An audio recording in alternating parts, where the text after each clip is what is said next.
Bona nit a tothom i benvinguts un cop més a Tòquio. Aquí em teniu davant de la Torre de Tòquio, aprofitant les decoracions nadalenques i tot i que en aquest vídeo veureu un munt d'imatges, mercats nadalencs i il·luminacions, el vídeo d'avui no va de turisme. Segurament que heu vist al meu compte d'Instagram les fotos de les il·luminacions i decoracions nadalenques a Tòquio de l'hivern passat. Doncs avui us vull mostrar com els hi dono vida i com podeu fer-ho també vosaltres durant els vostres viatges, amb una edició senzilla però efectiva al Lightroom Mobile, que és l'aplicació que jo utilitzo per editar les meves fotos durant els viatges i compartir-les amb tots vosaltres. Som-hi!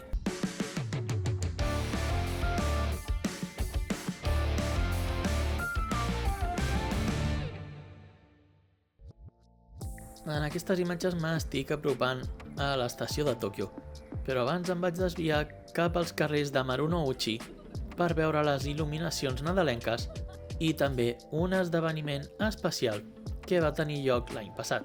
I es tractava de decoracions de Nintendo del seu emblemàtic personatge Mario i companyia. Aquí us deixo el primer exemple de l'abans i el després d'una de les fotos i de seguida m'hi posaré a ensenyar-vos les funcions de l'aplicació de Lightroom Mobile. Bé, ara que ja hi som al davant de l'estació de Tòquio, us ensenyaré com funciona. Només espero que aquest vídeo s'estigui gravant bé perquè no ho tornaré a repetir. Comencem des de zero amb aquesta imatge. Primer, les edicions bàsiques de llum, on puc corregir les ombres i les llums de la foto, i aquí ja començar a posar una mica del meu estil. Si us fixeu, també el que faig és anar d'esquerra a dreta en tots els apartats, i és que així també funciona com a guia per anar dels ajustaments més fàcils fins als més complicats.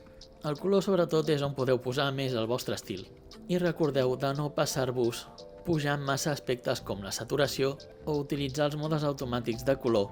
I sí, segurament exagerar els colors pot funcionar amb alguna foto, però normalment el que hem de fer són ajustaments petits. També podeu jugar posant i traient colors, realçant per exemple el color taronja, que sobretot funcionava bastant bé amb les il·luminacions de l'estació de Tòquio.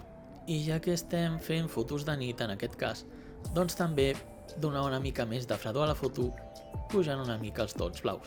Amb aquesta foto el que faré és posar una mica més de vinyatejat i és un petit consell que us recomano si voleu que la vostra mirada en les fotos es centri una mica més.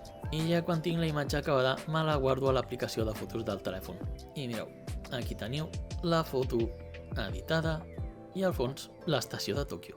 Però normalment quan faig fotos no les edito al mateix moment i el que faig és aprofitar els viatges en tren o en metro per editar-les. Personalment, i com ja fa temps que faig servir l'aplicació de Lightroom Mobile i tinc guardats un munt de presets amb els meus ajustaments favorits. No tots els presets funcionen amb cada foto, però quan en tingueu uns quants de guardats, us resultarà molt més senzill editar les fotos.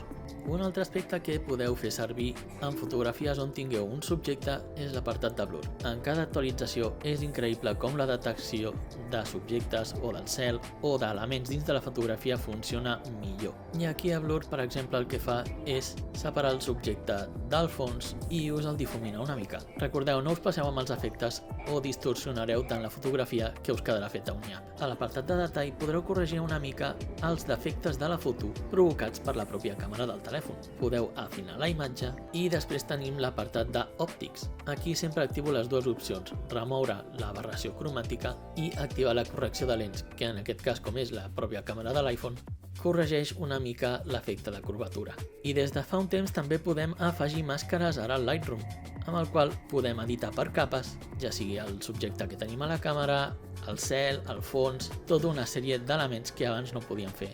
I ara també amb la IA podem esborrar fins i tot coses o treure tota aquella gent que ens molesta de la foto. Això és útil sobretot quan voleu fer fotos d'algun lloc i voleu eliminar amb un sol clic a l'estil Thanos tota la gent que vulgueu.